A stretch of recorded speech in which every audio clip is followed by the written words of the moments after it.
whoever would like to speak, please come down. You have 3 minutes. State your name and address for the record.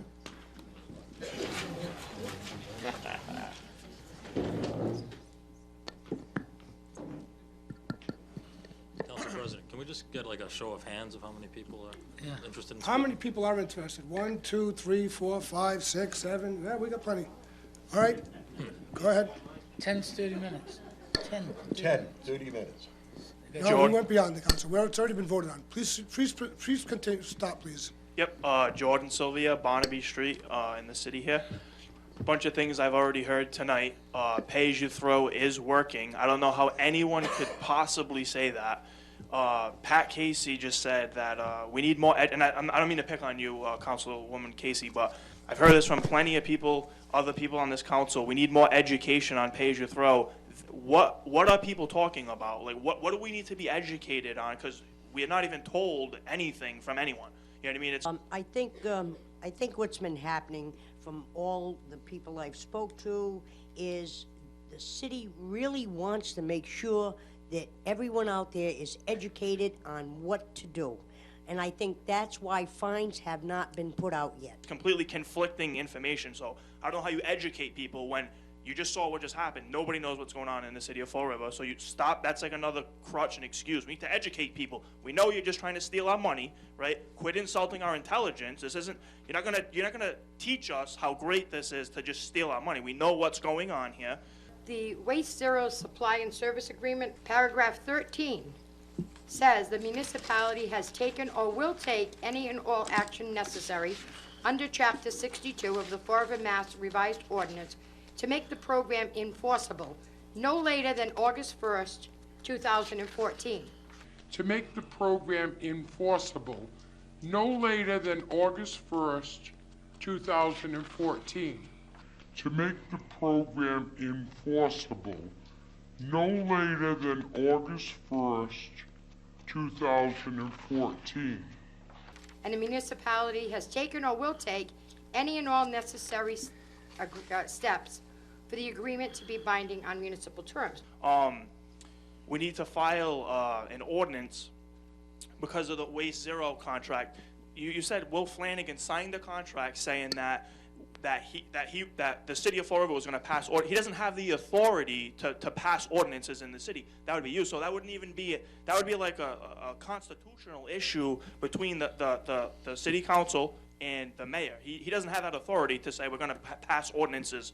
So That's what I complained about when we were going with pay-as-you-throw, that the mayor didn't have the right to sign this. I don't even know why that language is in a contract. That's because nobody knows what's going on in the city of Fall River.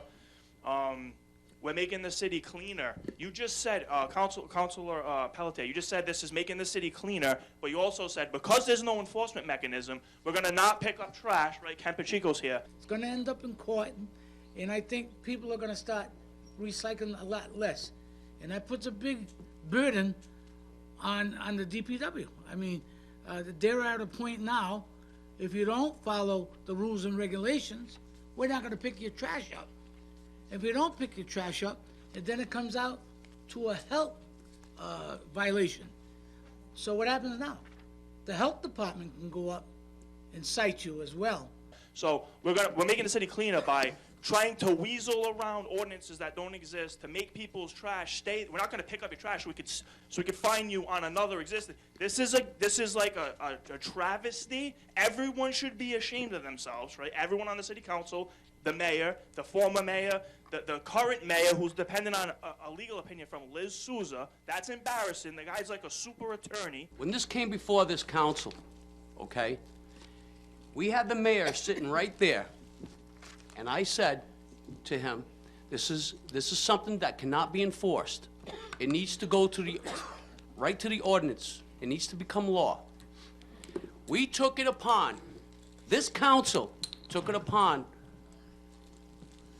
a mayor that was recalled, okay, and a corporation council that only God knows what happened up on that 6th floor, okay? At the end of the day, everything that was presented here was presented that we took as law, as it was that they can do it. Right? If anybody wants to stop me, feel free. I don't think anyone will. Yeah, Liz Souza, not, tonight, even the fact that right now that we're speaking, it was shenanigans to come here, right? People are taking time out of work to be here, and then we show up and we're not gonna talk. Thank you, Council Correa, for making that, and whoever seconded it, and whoever voted, everybody voted on it, of course, once we were here, right? Now it's a great time. Everybody had the idea to let everybody talk here. Ken Pacheco, Liz Souza's opinion depends on Ken Pacheco just snapping his fingers and saying, we're gonna institute a $3 million, theft of people because of, he can define what is a trash receptacle in the city. That's the bogus legal attorney that Liz Souza, who was fired from the city of Fall River because she was a horrible attorney, right? Why not $10 million? Why are these bags not $20 million? You know what I mean? Because Ken Pacheco says so. That's the legal reasoning that Liz Souza used. That man can determine. He's not even elected. You know what I mean? So the mayor can make all these decisions by themselves. This is all All right, Mr. crazy. Silva, thank you. Your time Thank is you up. very much. And this has come from the guy that said we're 98% Thank you. compliant, and that's it. I could obviously speak for that half hour. But I'll leave. I don't get arrested by the cops that are saying it.